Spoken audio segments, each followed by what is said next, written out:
UPSC economics optional 2023 में question आया था। यह क्वेश्चन आपके लिए मैं आपको पढ़ के बता रहा हूं। Examine the role of price elasticity और demand in determining the price set by the discriminating monopolistic. तो दोस्तों डिस्क्रिमिनेटरी मोनोपोली किस तरीके से प्राइस सेट करता है और उसका जो बेस है वो इलास्टिसिटी और डिमांड होता है। तो इसके बेस पर हम जो टॉपिक समझते हैं वो है थर्ड डिग्री प्राइस डिस्क्रिमिनेशन। यानी कि अगर आपको इस पूरे के पूरे आंसर देना है तो सबसे पहले आपको क्या करना है, सबसे पहले प्राइस डिस्क्रिमिनेशन को डिफाइन करना है। उसके बाद आप ये बता सकते हैं कि प्राइस डिस्क्रिमिनेशन की डिग्री कौन सी है। हालांकि बहुत एक्सप्लेन करने की जरूरत नहीं है, आप चाहें तो इसको छोड़ भी सकते हैं और सीधा आप एक्सप्लेन कीजिए थर्ड डिग्री प्राइस डिस्क्रिमिनेशन से। तो दोस्तों थर्ड डिग्री प्राइस डिस्क्रिमिनेशन के ऊपर हमने यानी कि आपको आंसर किस तरीके से लिखना है 150 वर्ड में, इसके लिए हमने नोट्स ऑलरेडी तैयार किए हुए हैं और ये आपको नोट्स हमारे टेलीग्राम चैनल महाविद्या इकोनॉमिक्स स्कूल में मिल जाएंगे। आप टेलीग्राम चैनल ज्वाइन करने के बाद इन नोट्स को वहां से डाउनलोड भी कर सकते हो। इसके अलावा हमारी एप्लीकेशन पे भी ये मिल जाएंगे आपको, वहां से भी आप इनको एक्सेस कर सकते हो। तो ये पूरा का पूरा किस तरीके से आंसर लिखना है वो हमने आपको बताया है और इसको एक्सप्लेन बेसिकली आपको करना है थर्ड डिग्री प्राइस डिस्क्रिमिनेशन। तो उसको कैसे एक्सप्लेन करना है उससे पहले मैं आपको बता देता हूं कि हमने पूरा का पूरा यूपीएससी इकोनॉमिक्स ऑप्शनल का कोर्स तैयार कर रहे हैं जिसमें हम पार्ट 1 के, क्योंकि बेसिकली जो ज्यादातर बच्चों को दिक्कत आती है वो पार्ट 1 में आती है और ये उन स्टूडेंट्स के लिए बहुत ही रिलेवेंट है जो अभी ग्रेजुएशन कर रहे हैं। क्योंकि ग्रेजुएशन करते करते कई बार स्टूडेंट को समझ में नहीं आता कि आखिरकार उनको कौन सा ऑप्शनल लेना चाहिए। तो मैं आपको बता देता हूं कि अगर आप इकोनॉमिक्स के स्टूडेंट हो तो इकोनॉमिक्स ऑप्शनल आपके लिए सबसे बेस्ट कोर्स रहेगा। आप कंसेप्ट को समझिए क्योंकि इंडियन इकोनॉमी तो आपको फिर भी पढ़नी पड़ेगी और जो बचा हुआ पार्ट है यानी कि micro macro money banking international economics and growth and development, ये मैं आपके जबरदस्त तरीके से तैयार करा दूंगा और इतना अच्छे तरीके से तैयार हो जाएंगे कि मैं उम्मीद करता हूं कि 250 में से आप 200 मार्क्स लेकर आ सके। जबरदस्त तरीके से तैयारी होने वाली है आपकी। तो मैं उम्मीद करता हूं कि अगर आप इस कोर्स को ज्वाइन करते हो तो आपको बहुत बेनिफिट होगा। इस कोर्स में आपको 2013 से लेकर 2023 तक के सारे क्वेश्चंस मिलेंगे। साथ ही साथ हम आपको वीडियो कोर्स के माध्यम से भी सारे के सारे कंसेप्ट आपको समझाने वाले हैं। इसके अलावा नोट्स आपको इस कोर्स के अंदर मिलेंगे। तो मैं उम्मीद करता हूं कि आप इस पूरे के पूरे कोर्स को एक्सेस करके अपना जो बेनिफिट है वो उठाएंगे। तो चलिए हम अपने टॉपिक पर वापस आ रहे हैं जिसमें हमसे पूछा गया है कि आखिरकार आपको इलास्टिसिटी ऑफ डिमांड का रोल जो है वो डिसाइड करना है। तो मैं आपको ऑलरेडी बता चुका हूं कि इसके अंदर आपको जो समझाना है वो है थर्ड डिग्री प्राइस डिस्क्रिमिनेशन। इसके ऊपर मैंने ऑलरेडी ये वीडियो बनाई हुई है, उस वीडियो को मैं इस टॉपिक में जोड़ देता हूं और मैं उम्मीद करता हूं कि आपको कंसेप्ट अच्छी तरीके से समझ में आ जाएगा। दोस्तों अब हम बात करेंगे कि आखिरकार थर्ड डिग्री प्राइस डिस्क्रिमिनेशन में किस तरीके से इक्विलिब्रियम लेवल अटेंड होता है। तो थर्ड डिग्री प्राइस डिस्क्रिमिनेशन उस कंडीशन को कहते हैं जिसमें जो मोनोपोली है वो अलग अलग मार्केट में अपने सामान को बेचता है और दोनों मार्केट से अलग अलग प्राइस वसूलने की कोशिश करता है। तो किस तरीके से इक्विलिब्रियम लेवल होता है वो हम जानने की कोशिश करेंगे। फिलहाल आप यहां पे ये समझ लीजिए कि third degree price discrimination is a situation refer to a situation in which monopolistic divide their entire market into 2 और मोर मार्केट।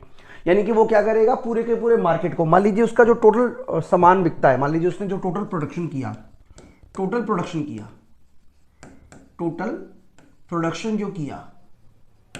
मान लीजिए उसका टोटल प्रोडक्शन 200 यूनिट का है। अब वो क्या करेगा, 2 मार्केट उसने बना लिए, मार्केट ए और मार्केट बी। तो ये जरूरी नहीं है कि वो दोनों मार्केट में 100 यूनिट ही बेचे, लेकिन वो क्या करेगा, किसी मार्केट में 100 सामान बेचेगा या 120 बेचेगा, किसी मार्केट में 80 सामान बेचेगा। और ऐसा वो इसलिए करेगा ताकि उसका जो प्रॉफिट है वो क्या हो, मैक्सिमम हो। यानी कि अपने प्रॉफिट को मैक्सिमम करने के लिए जो मोनोपोली है वो क्या करेगा, 2 मार्केट लेगा और 2 मार्केट में अलग अलग क्वांटिटी बेचेगा। एक मार्केट ऐसा होगा जहां पर वो प्राइस वसूलेगा मान लीजिए 10 रुपीज और दूसरा मार्केट होगा जहां पे मान लीजिए उसने प्राइस चार्ज किया 20 रुपीज। यानी कि वो अलग अलग प्राइस चार्ज करेगा लेकिन अलग अलग क्वांटिटी दोनों मार्केट में बेचेगा। कितना प्राइस चार्ज करेगा, कैसी क्वांटिटी बेचेगा, वो हम आपको डिटेल में आपको समझाएंगे। फिलहाल आप ये यहाँ पे समझ लीजिए कि इस कंडीशन को कहते हैं थर्ड डिग्री मोनोपोली, जहां पर वो मार्केट का सब डिवीजन करता है और अलग अलग मार्केट में अलग अलग प्राइस पर अलग अलग क्वांटिटी को सेल आउट करता है। अब प्राइस डिस्क्रिमिनेशन करना कोई बच्चों का खेल नहीं है। ऐसा नहीं है कि हर कोई गया और बोला कि जी मेरे को अलग अलग सामान बेचना है। प्राइस डिस्क्रिमिनेशन करने की कुछ बेसिक कंडीशंस हैं। सबसे पहली कंडीशन है कि वो मोनोपोली पावर में होना चाहिए। अगर मोनोपोली पावर में है तभी प्राइस डिस्क्रिमिनेशन पॉसिबल है, क्योंकि इस केस में उसका सप्लाई पे पूरा कंट्रोल होता है। सप्लाई पर अगर उसका कंट्रोल पूरा नहीं है तो वो किसी भी तरीके से प्राइस डिस्क्रिमिनेशन करने में सफल नहीं होगा, यह आपको याद रखना है। दूसरा, सेपरेट मार्केट होना चाहिए। ऐसा ना हो कि क्या करे कोई व्यक्ति जहां पे सामान 10 रुपए मिल रहा है वहां से बाय करे और याके सीधा यहां पे सेल कर दे जहां 20 रुपीज हो। यानी कि दोनों मार्केट में इतना डिफरेंस होना चाहिए या इस तरीके से सेपरेट होनी चाहिए कि कोई भी सस्ते बाजार से मार्केट सामान खरीद के महंगे बाजार में ना बेच दे। इस तरीके का डिवीजन होना बहुत जरूरी है। तीसरा, डिफरेंट इलास्टिसिटी ऑफ डिमांड। देखिए, अगर इलास्टिसिटी दोनों ही बाजार में एक जैसी हुई, दोनों ही मार्केट में एक जैसी हुई, तो प्राइस डिस्क्रिमिनेशन करना पॉसिबल कभी भी नहीं है। प्राइस डिस्क्रिमिनेशन तभी पॉसिबल है जब आपके लिए, मतलब एक तरीके से कह सकते हो कि अलग अलग इलास्टिसिटी अलग अलग हो। तो इसके ऊपर हमने एक छोटा सा न्यूमेरिकल के थ्रू भी समझाया हुआ है, वो वीडियो के लास्ट में मैं आपको जोड़ दूंगा। फिलहाल आप यहां पे ये समझ लीजिए कि प्राइस डिस्क्रिमिनेशन के मतलब जो समझना है आपको वो ये समझना है कि अगर इलास्टिसिटी अलग अलग है तो ही जो प्राइस है वो अलग अलग होगा। अगर इलास्टिसिटी तो ही प्राइस डिस्क्रिमिनेशन पॉसिबल है, अगर इलास्टिसिटी सेम है तो प्राइस डिस्क्रिमिनेशन पॉसिबल नहीं है, बिल्कुल भी पॉसिबल नहीं है। ये आप बिल्कुल दिमाग में रखिएगा। तीसरा, अब हम बात करते हैं इक्विलिब्रियम कंडीशन की। तो इक्विलिब्रियम अंडर किस तरीके से अचीव होता है वो मैं आपको समझाने की कोशिश करता हूं। Under discriminatory monopoly, monopoly will charge different price in different some market to maximise their profit. He has make a 3 decision. 3 decision उसको लेने हैं। पहला डिसीजन है how much output should be produce. दूसरा डिसीजन है how to divide total output between 2 different market. और तीसरा है what price should be charge from each market. देखिए, सबसे पहले डिसीजन की हम बात करेंगे, एक एक डिसीजन के ऊपर आएंगे। सबसे पहले how much output should be produce. सबसे पहले उसको डिसाइड करना पड़ेगा कि वो टोटल कितना आउटपुट प्रोड्यूस करे, यानी कि टोटल आउटपुट कैसे डिसाइड करेगा। इसके लिए जरूरी है कि एमसी एमआर बराबर हो। अब देखिए, 2 मार्केट की हम बात कर रहे हैं। मैं आपको एक काम करता हूं, ये थोड़ा सा छोटा कर लेता हूं और आपको समझाने की कोशिश करता हूं कि ये डायग्राम किस तरीके से हमें बनाना है। देखिए, हमने 2 मार्केट लिए और 2 मार्केट में सबसे पहला हमने याद रखना है कि दोनों की इलास्टिसिटी अलग अलग होनी ही चाहिए। अगर इलास्टिसिटी एक जैसी होगी तो बिल्कुल भी प्राइस डिस्क्रिमिनेशन पॉसिबल नहीं है। यह आप बिल्कुल दिमाग में रख लीजिए। अब मान लीजिए उसने क्या किया, 2 मार्केट बनाए, मार्केट ए, मार्केट बी और मार्केट सी। नहीं, ये मार्केट नहीं है, ये टोटल मार्केट है। मान लीजिए ये मार्केट ए है,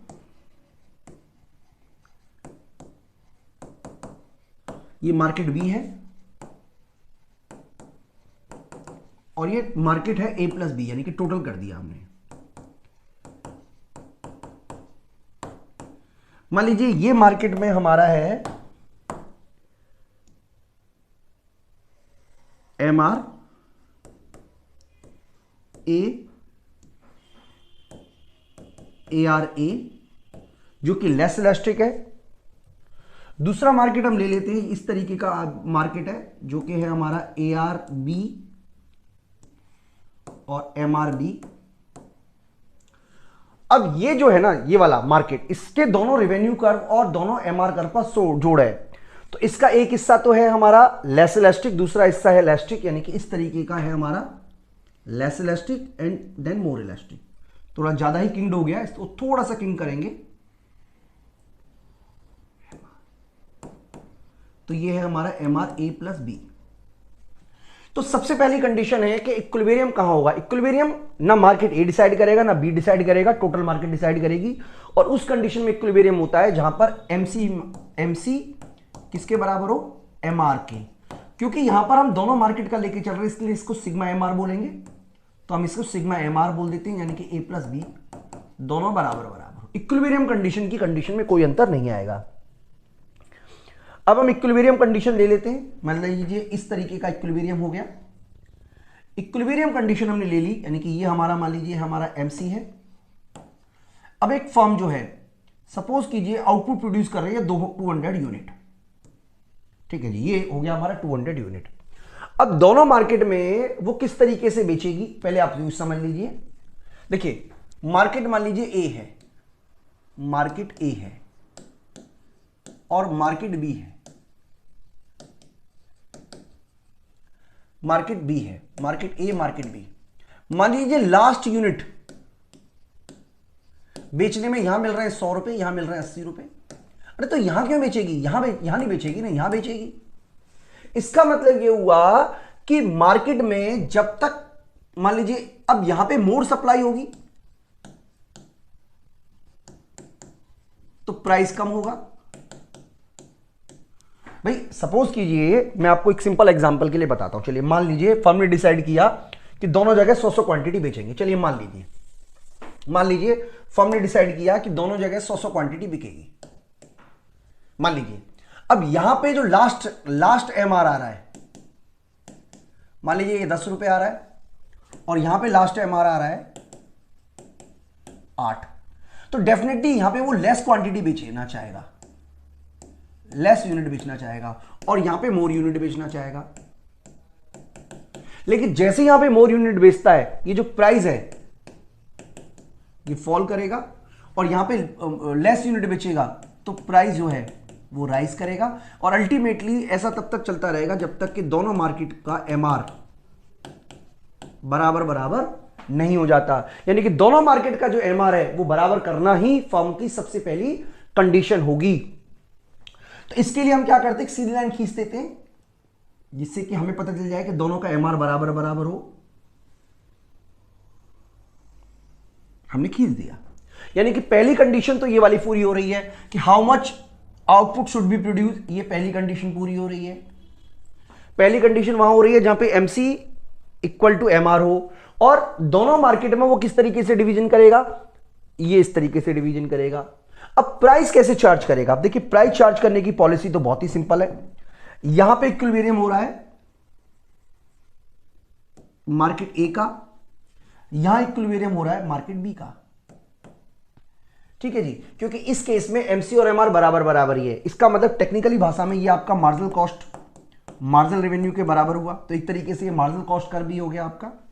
तो इस तरीके से यहां पे फर्म जो है वो क्यूए क्वांटिटी बेचेगी और प्राइस चार्ज करेगी पीए। इस केस में क्वांटिटी बेची जाएगी क्यूबी और प्राइस चार्ज किया जाएगा पीबी। यानी कि क्वांटिटी बेची जाएगी यहां पे 120 और यहां बेची जाएगी 80, यहां प्राइस चार्ज किया जाएगा 10 रुपए, यहां पे प्राइस चार्ज किया जाएगा 12 रुपए।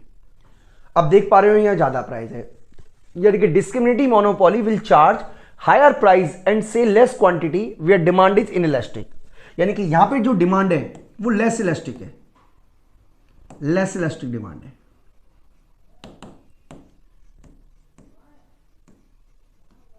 तो समझना यह है आपको कि अगर थर्ड डिग्री प्राइस डिस्क्रिमिनेशन है, यानी कि एक ऐसा मार्केट जहां पर लेस इलास्टिक डिमांड है, वहां पे मोनोपोली क्या करेगा, ज्यादा प्राइस चार्ज करेगा और कम क्वांटिटी में सामान को बेचेगा। और जहां पे डिमांड मोर इलास्टिक है, जहां पे डिमांड क्या है, मोर इलास्टिक है, वहां पर कम प्राइस चार्ज किया जाएगा और ज्यादा क्वांटिटी सेल होगी। इस तरीके से डिस्क्रिमिनेटिव मोनोपोली जो है वो क्रिएट होती है, यानी कि इस तरीके से मोनोपोली जो है वो डिस्क्रिमिनेशन करता है।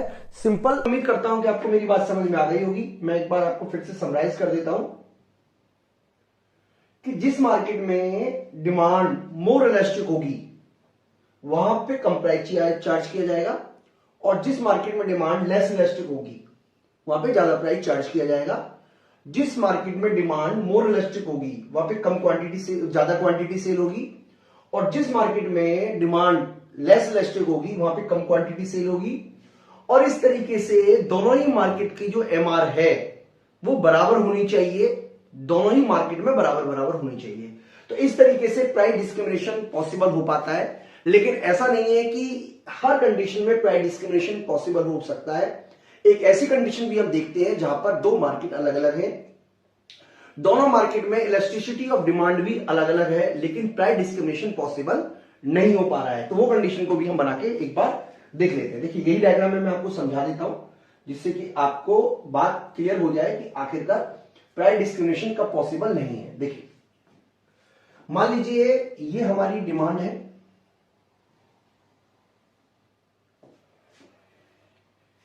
यहां पे मान लीजिए हमारी जो डिमांड है, एक मिनट तीन डायग्राम बना लेते हैं। चलिए तीनों डायग्राम बना लेते हैं हम आपके लिए उसी तरीके से।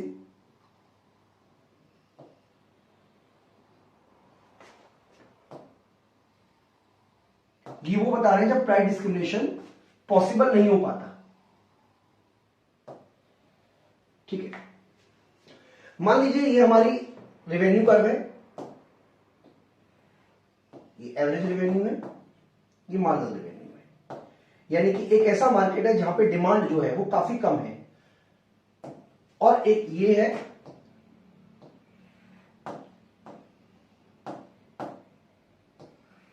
MRA। मान लीजिए दोनों को जोड़कर ये आपका बन रहा है MR, और मार्जिनल कॉस्ट की वजह से इक्विलिब्रियम पॉइंट ये वाला है। डायग्राम बिल्कुल सेम है। अब इस कंडीशन में आप देख पाएंगे कि टोटल मिलाकर 200 क्वांटिटी प्रोड्यूस की गई मान लीजिए, लेकिन इस कंडीशन में कहीं पे भी MR बराबर नहीं है, ये आपको याद रखना है। इसका मतलब इस कंडीशन में इक्विलिब्रियम पॉइंट आपको मिलेगा E, यानी कि सारी की सारी क्वांटिटी इसी मार्केट में बेची जाएंगी और सारा का सारा प्राइस इसी मार्केट से चार्ज किया जाएगा, जबकि इस वाली मार्केट में कोई भी क्वांटिटी नहीं बेची जाएगी। यानी कि प्राइस डिस्क्रिमिनेशन उस कंडीशन में पॉसिबल नहीं है जब किसी मार्केट की डिमांड इतनी कम हो कि उसकी मार्जिनल कॉस्ट से नीचे हो मार्जिनल रेवेन्यू। एक तरीके का डायग्राम से और इसको दिखा सकते हैं। डायग्राम वही है, चीजें बिल्कुल वही है, कंक्लूजन भी वही है, सब कुछ सेम ही है, बस आपको बताने का तरीका थोड़ा सा अलग है, लेकिन चीजें सब वही है। डायग्राम के थ्रू हम देख रहे हैं। मान लीजिए ये हमारी AR है, या मान लीजिए ये हमारा MRA है, ये ARA है। एक मार्केट में ये हमारा MRAR है और दूसरा है।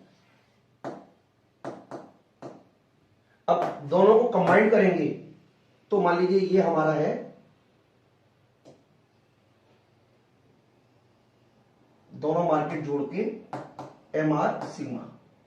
अब MC जो है वो मान लीजिए इतना कट कर रहा है, तो इसका मतलब ये हुआ कि इस केस में क्वांटिटी जो बनेगी वो केवल इतनी बनेगी और प्राइस चार्ज इतना किया जाएगा। इसका मतलब इस वाले मार्केट में कहीं पे भी आप देखो रेवेन्यू बराबर नहीं है, इसलिए इस वाले मार्केट में यानी कि जो मार्केट A है यहाँ पे किसी भी तरीके का सामान बेचा नहीं जाएगा, केवल और केवल मार्केट B में बेचा जाएगा। तो इस तरीके से हमारा प्राइस डिस्क्रिमिनेशन का टॉपिक हमारा मतलब टॉपिक क्या, अभी तो हम आगे भी करवाएंगे, लेकिन 3rd डिग्री प्राइस डिस्क्रिमिनेशन यहाँ पे कंप्लीट होता है। अभी के लिए इतना ही।